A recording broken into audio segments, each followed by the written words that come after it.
நண்பர்கள் எல்லாருக்கும் வணக்கம். எல்லாரும் எப்படி இருக்கீங்க? எல்லாருக்கும் இனிய சதுர்த்தி வாழ்த்துக்கள். ஸோ இன்னைக்கு நம்ம வந்துட்டு ஒரு 4 விஷயம் பார்க்க போறோம். முதல் விஷயம், பிரதமர் மோடி ட்ரம்ப்போட ஃபோன் 4 முறை ட்ரை பண்ணிருக்காரு. ட்ரம்ப் ஃபோனை எடுக்கல அப்படின்றது தான். ரெண்டாவது, மோடி அவர்கள் ஜப்பான் மற்றும் சீனா பயணம் போறாங்க. அடுத்தது, ரஷ்யா அமெரிக்கா அலாஸ்காவில் நடந்த அந்த மீட்டிங்ல ரஷ்யாவும் அமெரிக்காவும் ஒரு ரகசிய ஒப்பந்தம் போட்டிருக்காங்க. அதுக்கப்புறம் நம்ம நாட்டிலேயே தயாரிக்கப்பட்ட 2 போர்க்கப்பல்களை நாட்டுக்கு சமர்ப்பிச்சாங்க. ஸோ இதை பற்றின விஷயத்தான் பார்க்க போகிறோம். நான் உங்கள் கார்த்தி, இருமுனை கத்தி சேனலுக்கு உங்களை அன்புடன் வரவேற்கிறேன். வாங்க வீடியோக்குள்ள போகலாம்.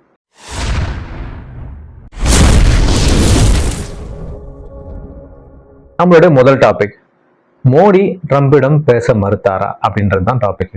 இதை பத்தி ஒரு ஜெர்மன் பத்திரிகை பிராங்க்ஃபுர்ட்டர் அல்கைமேனன் ஜைட்டுங்னா நியூஸ் அர்த்தம் ஜெர்மன்ல, ஒரு பெரிய செய்தியை வெளியிட்டிருக்காங்க.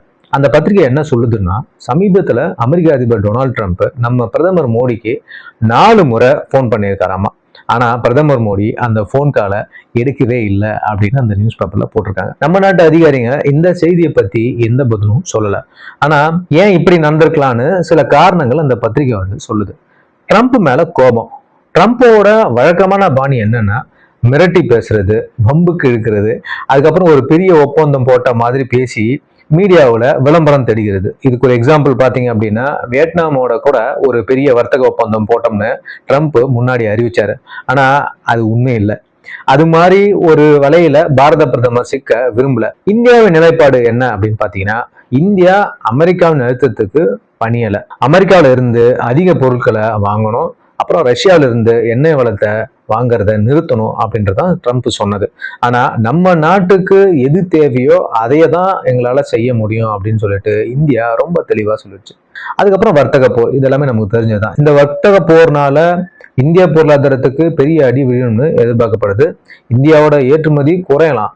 அதனால இப்போதைக்கு ட்ரம்போட பேசுறதுக்கு பதிலா இந்தியா மற்ற நாடுகளோட உறவை வலுப்படுத்துறது தான் ரொம்ப முக்கியம் அப்படின்னு சொல்லிட்டு பார்க்கப்படுது. இதுல இருந்து ட்ரம்ப் ஒரு விஷயத்த புரிஞ்சுட்டு இருப்பாரு, இந்தியா மற்ற நாடுகள் மாதிரி கிடையாது அப்படின்னு சொல்லிட்டு. ஓகே, நம்ம அடுத்த விஷயத்துக்கு வருவோம். நம்மளுடைய வெளியுறவு செயலர் விக்ரம் மிஸ்ரியும் அப்புறம் செயலாளர் ஸ்டீவ் தனால், இவங்க 2 பேரும் பிரதமர் மோடியோட ஜப்பான் மற்றும் சீனா பயணங்களை பத்தி செய்தியாளர் சந்திப்புல சொன்னாங்க. நம்ம பிரதமர் மோடி ஆகஸ்ட் 28ஆம் தேதி ஜப்பானுக்கு போறாரு. ஆகஸ்ட் 29 மற்றும் 30ஆம் தேதிகளில் ஜப்பான் பிரதமர் ஷிகேரி ஷிபா அவரை சந்திக்கிறாரு. 15வது இந்திய ஜப்பான் வருடாந்திர மாநாட்டுல கலந்துக்க போறாரு. ஏன் இது ரொம்ப முக்கியமா பார்க்கப்படுது அப்படின்னா, பிரதமர் இஷிபாவுடன் பிரதமர் மோடியோட முதல் வருடாந்திர மாநாடு. பிரதமர் மோடி 2014 பிரதமர் ஆனதுல இருந்து இது அவருக்கு 8வது ஜப்பான் பயணம். இதுல இருந்து ஜப்பானுக்கும் இந்தியாவுக்கும் இடையிலான உறவு எவ்வளவு முக்கியம்னு தெரியுது. இந்தியா ஜப்பான் நாடுகள் மதிப்பு, நம்பிக்கை மற்றும் எதிர்கால பார்வை என பல விஷயங்களை ஒன்னா இருக்காங்க. 2 நாடுகளும் ஆசியாவோட முக்கியமான ஜனநாயக நாடுங்க. அப்புறம் உலகத்தோட டாப் 5 பொருளாதார நாடுகளா இருக்கு. கடைசி 10 வருஷத்துல நம்ம உறவு ரொம்பவே வளர்ந்திருக்குன்னு சொல்லப்படுது. வர்த்தகம், பாதுகாப்பு, அறிவியல், தொழில்நுட்பம், அடிப்படை வசதிகள், கலாச்சாரம்னு பல துறைகள்ல நாம இணைஞ்சு செயல்பட்டு இருக்கோம். பிரதமர் ஜப்பானிய அரசியல் தலைவர்களையும் இந்திய நண்பர்களையும் சந்திக்கிறாரு. இந்திய மற்றும் ஜப்பானிய தொழிலதிபர்களும் கலந்திருக்கும் ஒரு கூட்டத்திலையும் பிரதமர் அவர்கள் கலந்துகிறார். இதெல்லாம் வர்த்தகம் மற்றும் முதலீட்டை அதிகரிக்கும்னு எதிர்பார்க்கப்படுது. அடுத்து நம்ம பிரதமர் மோடி ஆகஸ்ட் 31 முதல் செப்டம்பர் 1 வரை சீனாவில் இருக்கிற டான்ஜின் அப்படின்ற ஒரு இடத்துல நடக்கக்கூடிய எஸ்சிஓ மாநாட்டில் கலந்துக்க போறாரு. இந்த மாநாட்டை நடத்தும் சீன அதிபர் ஜி ஜின்பிங்கோட அழைப்பின் பேர்ல தான் இது நடக்குது. எஸ்சிஓ மாநாடு உங்களுக்கு தெரியும், இது ஷாங்காய் கோஆபரேஷன் ஆஃப் ஆர்கனைசேஷன். இந்த அமைப்பு எதுக்கு உருவாக்கப்பட்டதுன்னா, பயங்கரவாதம், பிரிவினவாதம், தீவிரவாதம் இந்த 3 எதிர்த்து போராடுறது தான் இது ஆரம்பிக்கப்பட்டது. இப்போ இது ஒரு பெரிய பிராந்திய அமைப்பா வளர்ந்திருக்கு. இந்த சந்திப்பின் போது president Putin and president Xi Jinping இவங்க 2 பேரையுமே நம்மளுடைய பாரத பிரதமர் சந்திச்சு பேச இருக்காருன்னு சொல்லப்படுது. இந்த அமைப்புல இந்தியா உட்பட Belarus, China, Iran, Kazakhstan, Kyrgyzstan, Pakistan, Russia, Tajikistan மற்றும் உஸ்பெகிஸ்தான் என 10 நாடுகள் இருக்காங்க. இது தவிர பிரதமர் மோடி வேறு சில நாடுகளின் தலைவர்களும் மீட் பண்ண வாய்ப்பு இருக்குன்னு சொல்லப்படுது. அடுத்த விஷயம், இந்த 2 டாபிக் நம்ம பார்த்துட்டோம். அடுத்த 3வது டாபிக் பத்தி நம்ம பார்ப்போம். ரஷ்யாவுக்கும் உக்ரைனுக்கும் ஒரு போர் முடிவு கொண்டு வரணும்னு சொல்லிட்டு அமெரிக்கா அலாஸ்கால ஒரு மீட்டிங் போட்டிருந்தாங்க. இந்த மீட்டிங்ல அமெரிக்காவுக்கும் ரஷ்யாவுக்கும் இடையே ஒரு ரகசிய ஒப்பந்தம் ஆயிருக்கு அப்படின்றத பத்தி தான் இந்த தகவல். அதாவது ரஷ்யாவுல ஷாக்லின் 1 அப்படிங்கிற பெரிய எண்ணெய் மற்றும் எரிவாயு திட்டம் இருக்கு.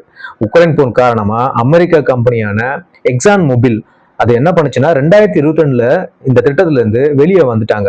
இப்போ இந்த திட்டத்துல எக்ஸான் மொபில் மீண்டும் வர்றதுக்கு வாய்ப்பு இருக்குன்னு பேசப்படுது.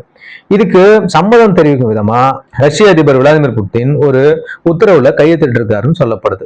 அடுத்தது ரஷ்யாவோட ஆர்டிகல் LNG-2 அப்படிங்கிற ஒரு முக்கியமான எரிவாயு திட்டத்துக்கு அமெரிக்கா தடை வச்சிருந்தது. இந்த தடையால ரஷ்யாவுக்கு தேவையான கப்பல்களும் அப்புறம் வந்துட்டு எக்யூப்மெண்ட்ஸ் இதெல்லாம் கிடைக்காம இருந்துச்சு.